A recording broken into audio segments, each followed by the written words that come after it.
Orman, thank you so much for your time. We appreciate you being here. It's a pleasure. Thank you for the invite. So can you tell us about your story and how and why you decided to enter the field of lifestyle medicine? Yes, yes. So I would say that that goes back quite a ways. I got into medicine in general because my mother is a nurse. She's retired now. But I noticed that she seemed to be almost a different person at work. And I found this out because I would go and volunteer with her. And this was, when they would let children go and do things and help. And so I would be changing beds and getting water for people and doing simple things. And I saw this side of my mother that was completely different than what I was seeing at home. And I was like, oh, this seems like nice work. She enjoys it. And so I knew that I would go into medicine in some way, shape, or form. And so I went to college, actually went to an undergraduate engineering, private engineering school. And I did that because I got a scholarship to stay in the state of Indiana where I grew up. And we grew up on a farm of sorts. We didn't have our own farm animals, but we had land and we would rent this land out. And as part of payment for that land, we would have a cow butchered every year. And so I was used to eating what would have been grass-fed, hormone-free, free range, all the buzzwords, this type of meat. And I went away to college, and the meat in the dorm room didn't taste like the meat at home. And I did not understand how this could possibly be. And so I started to study nutrition, and I've been down the rabbit hole ever since. And so I started to, learn, hey, if I want to do well and really perform optimally in terms of, my studying and my workouts and, my complete mind, body, I needed to feed myself optimally. And so I started on my kind of personal journey while I was studying. And I was fascinated that nobody really mentioned any of this in my undergraduate coursework, but that was typical. I wasn't studying nutrition. And then when I went to medical school, there was no nutrition training. I had 0 hours, 0 mention. And so I just continued to study independently what is the field of lifestyle medicine, even though I didn't know that it was called that, and it didn't exist at that time. And so I continued that into my residency, and I met up with a group of people at the University of Miami, and they were studying functional medicine, functional nutrition. And we would meet on the weekends, and it was through a program affiliated with the University of Miami, and we would attend conferences, and there were lectures given by people in the group, and we would have case studies. And so I was kind of involved in it in this way. And that was the knowledge that I took to Moffitt Cancer Center, where I focused on breast cancer, as I still do. And so that was kind of how I started to build really my breast cancer care model, was using more of a functional medicine, functional nutrition approach. And I ended up getting married to a physician who lives in Orlando, which necessitated a move to Orlando. And Advent Health has a whole person care model. And I thought, well, this is perfect for me. And so I'm sitting in orientation, and George Guthrie is sitting next to me, and he is one of the past presidents of American College of Lifestyle Medicine. He's very active in the field, and he of course practices. He has a beautiful practice. And I'm kind of, preaching plant-based nutrition to this table of people, as I often find myself doing. And he says, have you heard of ACLM? And I said, no, what's this? And he said, you really need to check it out. And so I immediately joined and got my board certification. Then at my first opportunity, which I think was 18 or 19. And so really rounded out kind of this way of practicing medicine in conjunction with radiation oncology, which is my primary specialty, with the board certification in lifestyle medicine. And really, it really rang home. I feel like that was when it all came together because, when you compare the two fields, lifestyle medicine is so foundational. It's not heavy into supplements or expensive tests or anything like this. It's just truly about your food and your movement, your sleep and your stress and your relationships. It's this beautiful, simple way of healing people.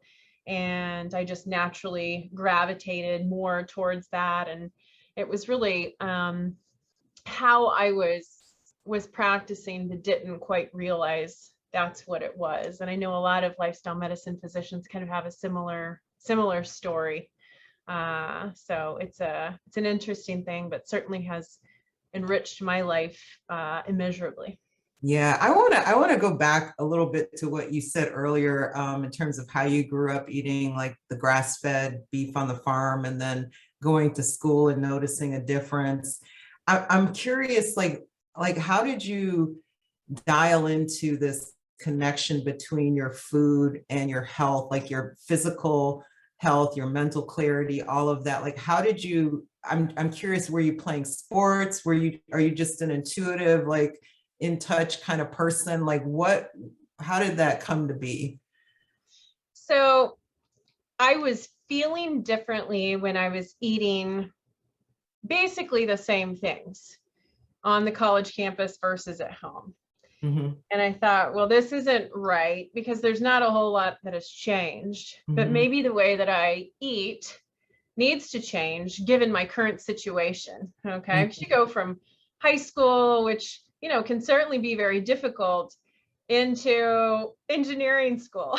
And Mm-hmm. so I'm a type A person, definitely a perfectionist, and I needed to make all A's. And I thought, Mm-hmm. well, I really have to step up my game because I want to get into medical school after this. And who knows what specialty, how competitive. And so I wanted to, be as competitive and prepared as possible for whatever might be ahead of me.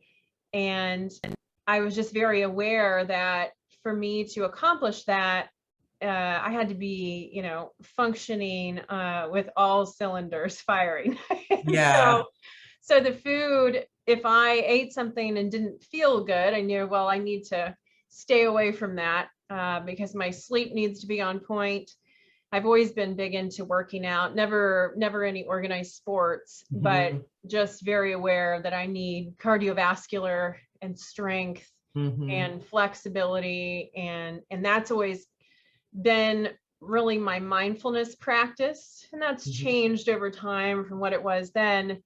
But I just knew that if I was going to perform the way that I wanted to, all of these areas had to be in check. And so when I started studying nutrition and learning about the food system and where things come from and what we really need to be basing our nutrition off of versus what we're told, with the commercials and the magazines and the blogs, those were two different things. And so Mm-hmm. I just did a lot of self-experimentation, and they actually used to call me the salad girl in college because they had this huge, beautiful salad bar, and I would build these ginormous salads.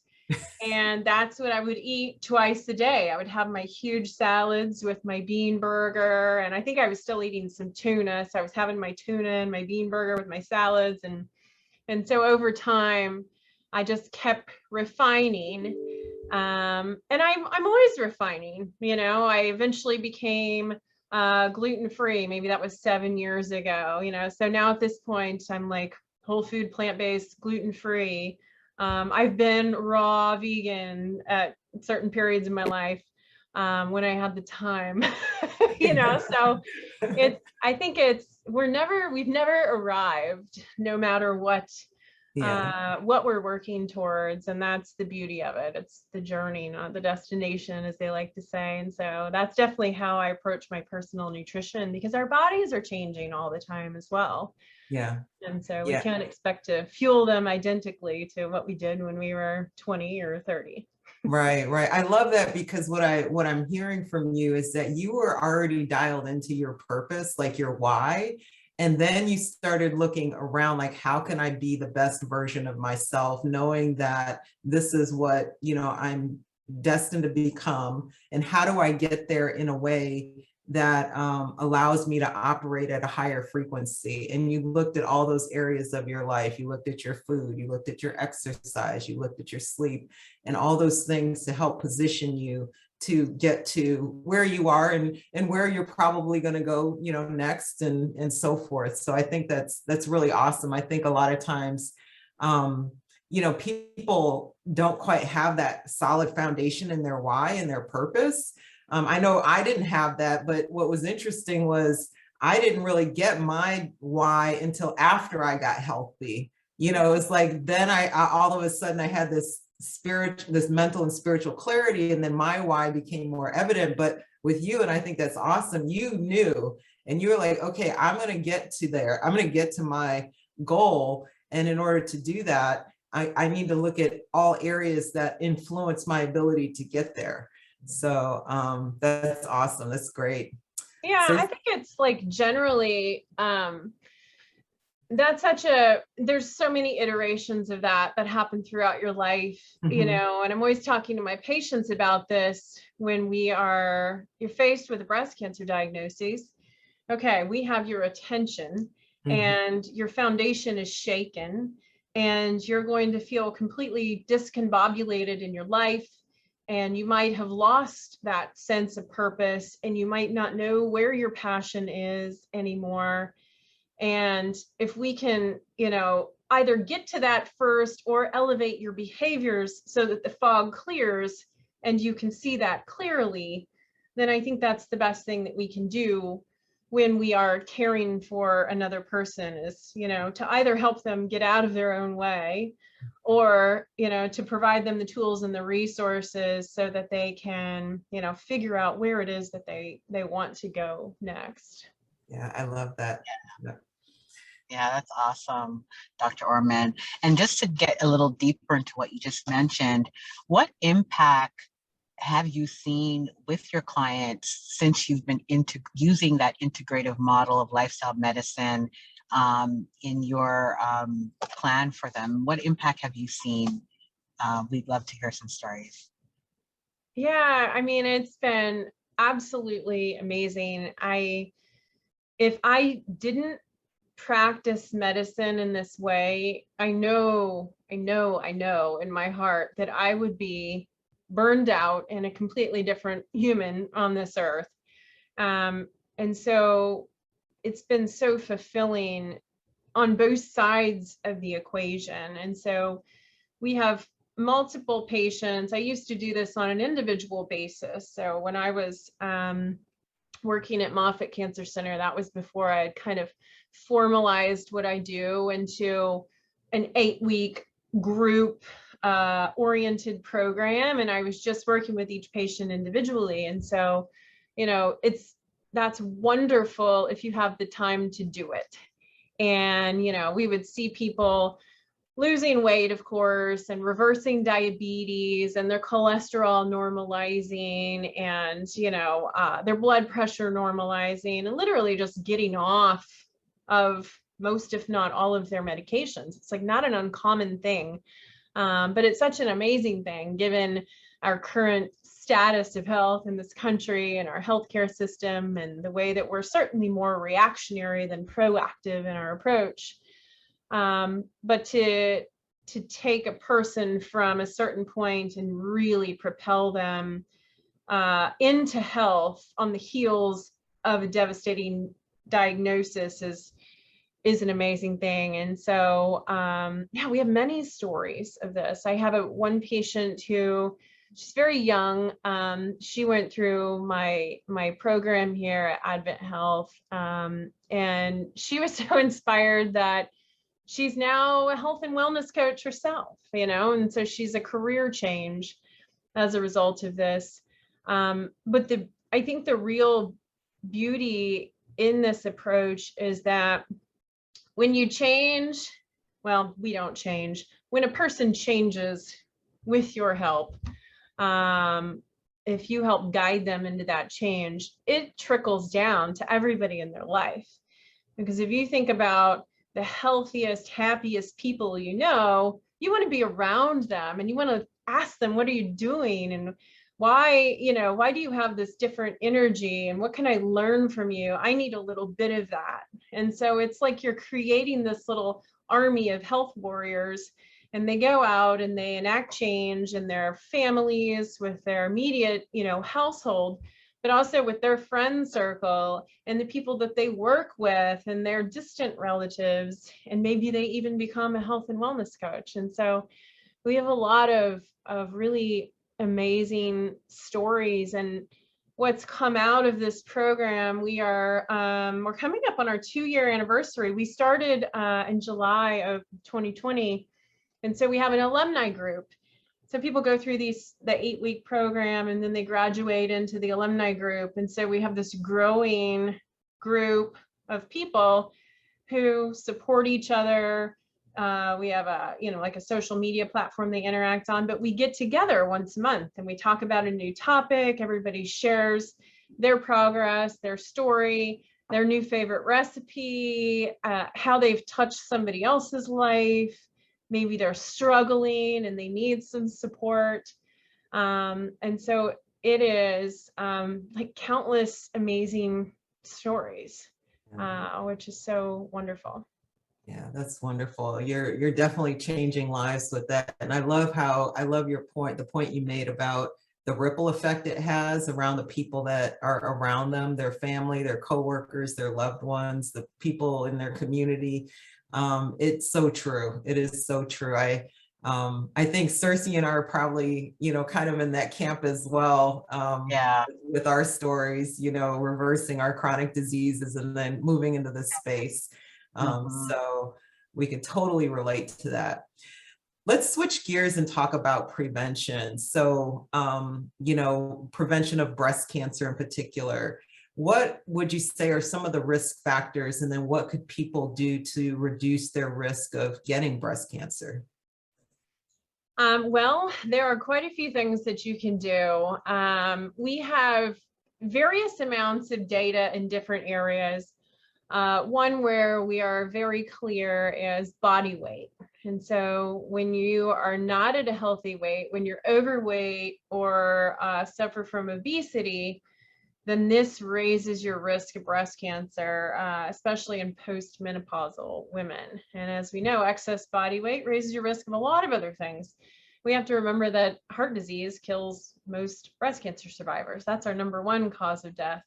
And so most of my breast cancer patients actually die from heart disease. And so it's a 2-for-1 there. If you maintain a healthy body weight, then you have lower risk of both of those. But exercise is also very important. And when we say exercise, we're not talking about, just the elliptical. We want strength training and cardiovascular and flexibility. And so what I've been doing in my personal life at the moment, at least, is 6 to 7 days a week of yoga. And I'd love to talk a little more about yoga and how that's changed my life, in conjunction with cardiovascular. And I love the yoga because it's your mindfulness practice, it's your strength, and it's your flexibility. So I'm all about efficiency. Like, how can I do more with the same amount of time and either help myself or help more people? And in turn, if I'm helping myself, I can help more people. And so yoga has become a huge piece of my life recently, more so than I realized. The other things that are very important, some of them have to do with hormonal exposure that are kind of out of your control. And so, if you have early periods or late menopause, then you have more time of hormone exposure, and you can't really control that. If you've never had a baby via your own body, then you have a higher risk of breast cancer. Well, that's not always in your control either. But the controllable things are all lifestyle related. Plant-based nutrition is important, and we're seeing more and more data mount in terms of the role of plant-based nutrition in preventing quite a few cancers. And then the other aspects of lifestyle medicine, the mindfulness practice, the social connection, the data that's specific to cancers it's not as strong, but there are associations. We do know that social connection is very important, and they're equating, loneliness to, a major risk factor for heart disease. I think one study said that loneliness is like smoking 15 cigarettes a day. And so all of the principles of lifestyle medicine, and, including, we should mention too, I don't think it gets enough press, alcohol. Alcohol, any amount, raises your risk of breast cancer. Even if it's the nicest of the nice red wine, the most organic, biodynamically grown, no sulfite, it is still raising your risk of breast cancer. And so it really comes down to the food and the body weight and the movement. All of these things are super important. And so the same things that work for primary prevention, preventing the first diagnosis of breast cancer, work for what we call tertiary prevention, or preventing recurrence. And so it's not like we have, a different approach for each of these. And I think it really speaks to, the foundational principle of inflammation, and inflammation being a driver of all chronic disease. And so this is why when we take people through this program that is, geared towards breast cancer, we're seeing reversal of other chronic diseases as well, because we are strengthening the immune system, strengthening the gut microbiome, and lowering inflammation in your body. And we're seeing, decreased risk of recurrence and disease reversal in the process, not just breast cancer. Yeah. So you talked about cardiovascular. I'm just curious, what cardiovascular activities do you participate in? So this has changed a lot over time. I used to, so back in college, when I was really studying the nutrition and refining my eating patterns, kind of to begin, I was always on the elliptical, But over time, I've had a period in my life when I was cycling 300 plus miles a week. When I was living in Miami, that was my thing. I was cycling. Then I got into running and road races. Currently, I do ultra marathons, but only trail. And so I only run in the woods, never on the pavement, thanks to plantar fasciitis, which I have control over now after 2 years. But it varies. So I will run usually 3 to 4 days a week. And I have an indoor bike, once in a while my road bike, and rowing. And then sometimes the stair mill. And so I try to mix it up. I think that, I've always had a very, I'll just call it an addiction to exercise, but it's my healthy addiction. And it requires cardiovascular at least 5 days a week. And so I try to introduce variety, but usually training for some sort of event. So right now I'm kind of in the 50K, 50-mile range and contemplating 100-mile. Ooh, wow.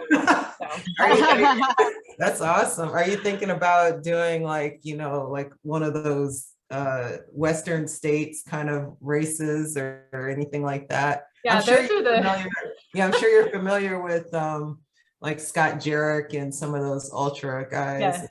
I love reading those books. Those are some of my favorite books. Like I know. Rich Roll, Finding Ultra. That's such a great one. Yeah, I love books like that. But yeah, I mean, that would be amazing to do something like, I kind of have my eyes on the Leadville 100 just because I love Colorado. But I live in Florida. And so the Leadville 100 would be quite an accomplishment. With the elevation change. Yeah. Oh my gosh, that would be awesome. We'll see if it ever happens. I don't know. I'm not going to commit myself to it so that I can avoid the disappointment. Yeah. So how often are you doing the yoga? You said that's your new love right now. Yeah. So I am 6 to 7 days a week yoga now, and how many 20 minutes to an hour. Yeah. But I'll tell you, so I was on vacation last week and we went to the beach, which should be a very relaxing place to be, right? but we have 3 teenagers and 2 poodles. And so here's 5 humans and 2 fur babies. I'm in a condo on the beach, which is not the best setup for success. But I was not doing my yoga. I was sleeping in more. Typically, I get up at 4 a.m. during the week. And so we were sleeping in until about 6:30, sleeping in. And I was not doing yoga because I wanted to get out on the beach and run before it got insanely hot. And so I was having these miserable runs on the beach because it was still very, very hot. And the sun's up earlier right now. It's June. And so it's not optimal conditions, but they were not doing what they usually do for me. My runs were not as mentally and physically rewarding as I'm used to.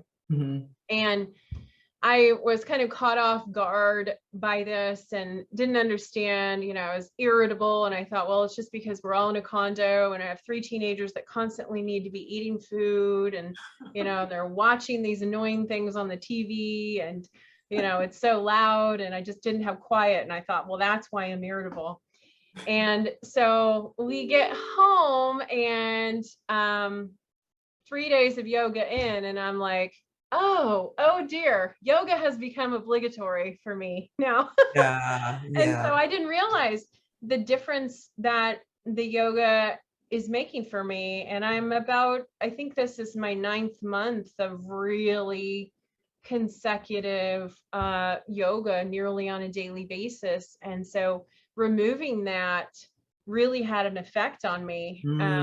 And I wasn't able to kind of quiet my mind and be in the mental space that I needed to be with just the running alone. And so it was really eye-opening to realize that. And so I'm just going to stick with it. And I'll tell you, I've always been a big weightlifter, and sometimes I'll do, you know, like Olympic lifting programs, and never thought there'd be a time when I wasn't lifting weights or, you know, using resistance bands or something of the sort. But this yoga has just changed not just my mind, but my body. My strength is incredibly different now. My body's different. And I don't know that I'll ever go back to lifting formal weights again, because I just keep getting more and more out of the yoga.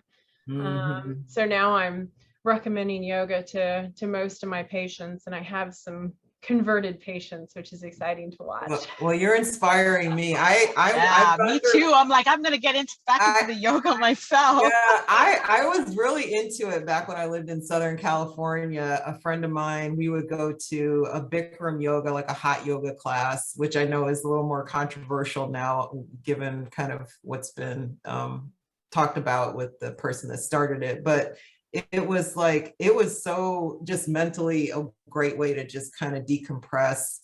And because it was in such a hot room, you get out, you walk out of there, you're just dripping in sweat. You know, you go back home, you take a shower. I mean, you literally feel like a newborn baby. Like you're just like so refreshed. You know, you get yourself like a coconut water or smoothie with coconut water, and you're just like, I feel like I can take on the world, you know? And since I left there, I just haven't kept up with it, you know? And so I need to, you're inspiring me. I kind of did the same thing, because when I was living in Miami, I was going to this kind of grungy beach studio where they pack way too many people in, and everybody was just kind of sweating and touching everybody. It was just, you know, it was like the typical like Miami Beach experience, you know? And so, but I had such a connection to that class and that teacher. And so when I left Miami, I stopped practicing yoga because I thought, well, I can't, I'm out of my element. I don't have my teacher. I don't have, you know, the studio. So I'm just going to stop. And I stopped yoga for years. And it was not until the latter part of last year when I was training for a different 50K. And I thought, let me just try something, because I know I want to increase my ankle strength and my foot strength, and I don't want to bulk up. I want to improve my balance so that I'm less likely to fall, and improve my posture and my core strength. And so let me just use yoga and running to train for this. And that's kind of how it started. And I just use an app. That's the thing. I'm not even going to a studio with that collective energy. It's Mhm. usually my husband in the background on a rower. So that noise is going on, but I'm still able to focus and get so much more even out of doing a class that I did, back in October of last year. Mm. And so I think it's such a beautiful thing because you can always go deeper, synchronize the breath in a better way, hold it longer. And so like this morning, I did a video that was one of the original 5. That's how I started. I picked 5 videos and I just kept repeating them. Mhm. And I did one of those original videos this morning and I got so much more out of it today than I did on day 1. And I just think it's really cool. So I'm considering yoga teacher training and maybe if I like that, yoga therapy training. Oh, nice. Nice. Nice. I love it. Nice. We'll I see. love We'll it. see. We'll have to pick your brain a little bit more on that one. But Yeah. Or if you create an app, I'll have to get it so I can do yoga yeah. with Yes, you. my side jobs, my side gigs. Yeah. Yes.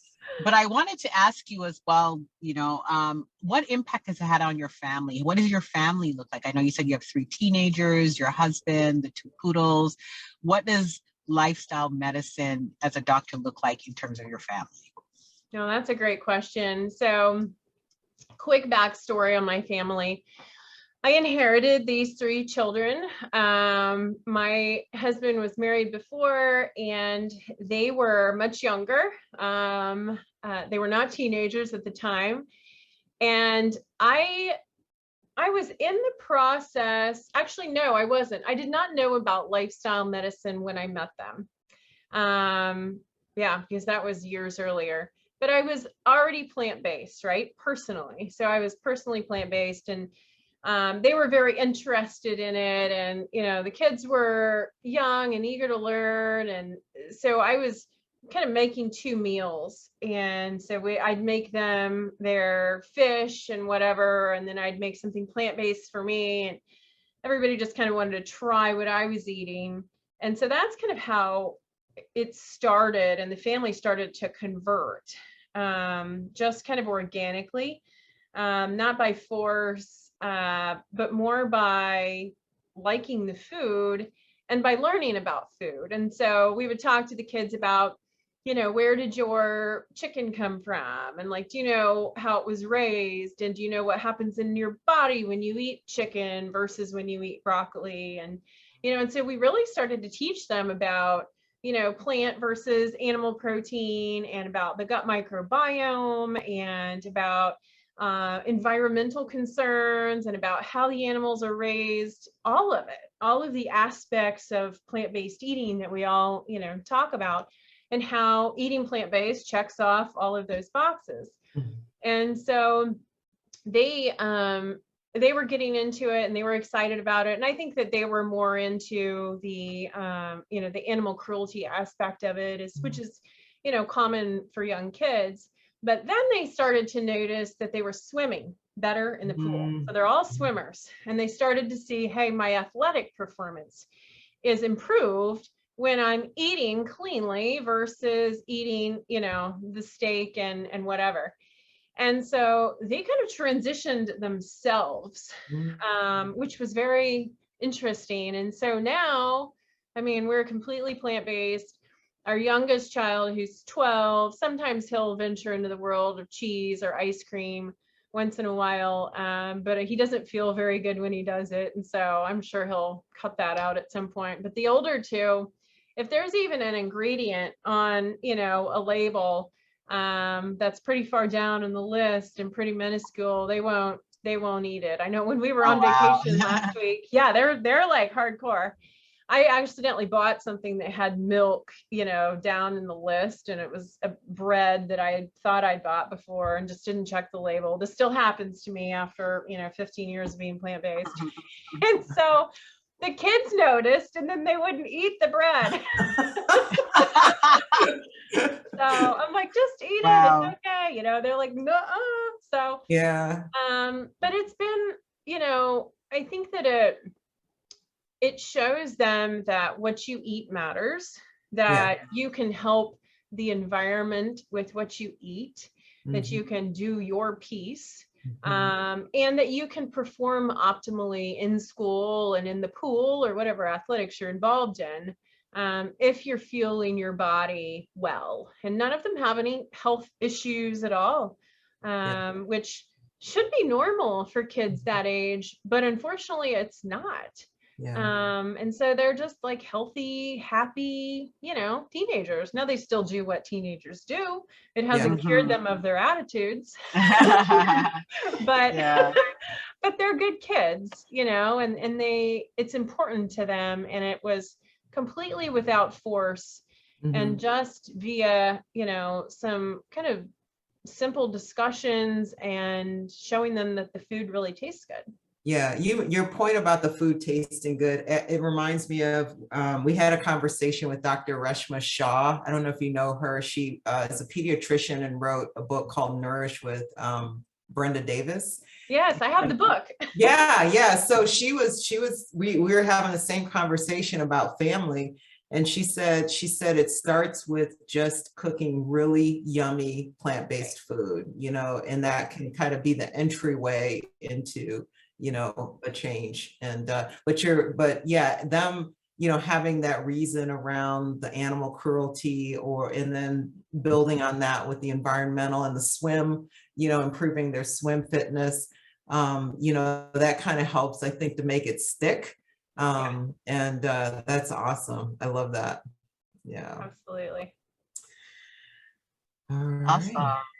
So just to kind of close out, Dr. Orman, what would you say to someone who wants to integrate lifestyle medicine principles into their own care, and maybe they don't have a doctor that is actually a lifestyle medicine doctor? How would they kind of negotiate that, and what tips would you give them to navigate that system?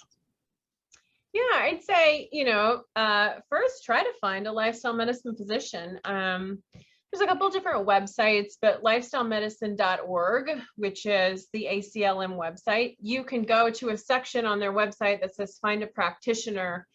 And most of us are in the directory, and it'll show you, your map of the state and where the doctors are.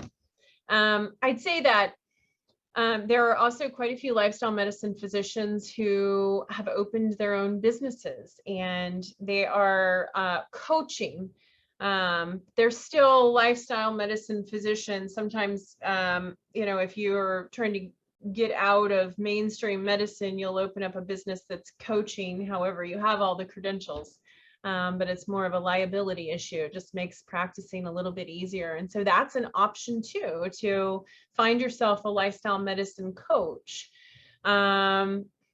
If you aren't able to find one of those, then I'd say there are plenty of resources. Again, you can go to lifestylemedicine.org. They have some patient-facing materials that are just open to the public, where you can get some basic information that can definitely get you started.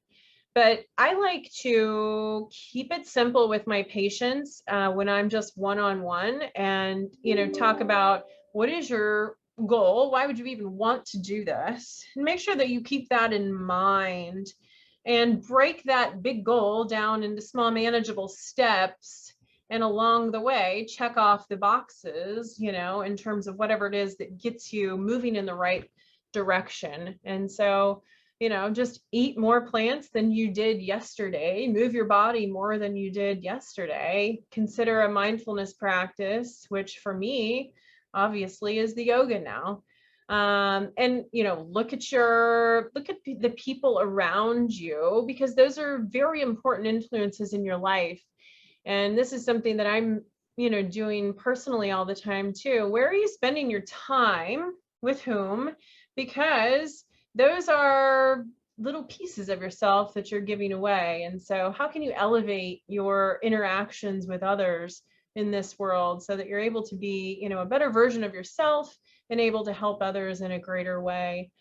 And then, if you find yourself drinking more than you were before the pandemic, consider decreasing that If you feel like that's not something that you're interested in, then there are some resources. I think that, the amount of substance abuse has increased, and some of us are finding ourselves using things more than we used to, maybe drinking one more night a week than you used to. And so find an alternative for that, or find help if you feel like you actually need to talk to somebody about this now. And I think, in this process, honesty is so important. And so being honest with yourself about where you want to be and where you are now, and realizing that we can only control our actions, reactions, behaviors, thoughts. There's many different versions of that. But those things are very big things to control. And so if you truly wish to change some behavior, you have to realize why you want to do it and be honest with yourself about where you are, because change is certainly possible. And then surround yourself with people that help you to do that rather than drag you back into the old ways. I think that that's something that is difficult when one person is changing and their friends aren't. Then what do? Right. You don't want to fall back into those old habits when you're in the company of your old friends, but you don't want to get away or lose your friends. And Mhm. so it might be a difficult conversation that needs to be had. And you might find out that your friend actually wants to make the change that you're about to make, but just didn't feel like they had the support they needed to make it. Yeah. And so I think that this is certainly possible to do on your own, but reach out and find a physician or a coach to help you if possible. But if not, there's so many resources online now that you can tap into for free. And the lifestylemedicine.org website is a great place to start. Cool. Awesome. Well, thank you so much, Dr. Orman. We sincerely appreciate your time. This is a wonderful conversation. I really enjoyed it. Yeah, so did I. Thank you so much for having me. I appreciate the work that both of you do, and thank you so much for your time.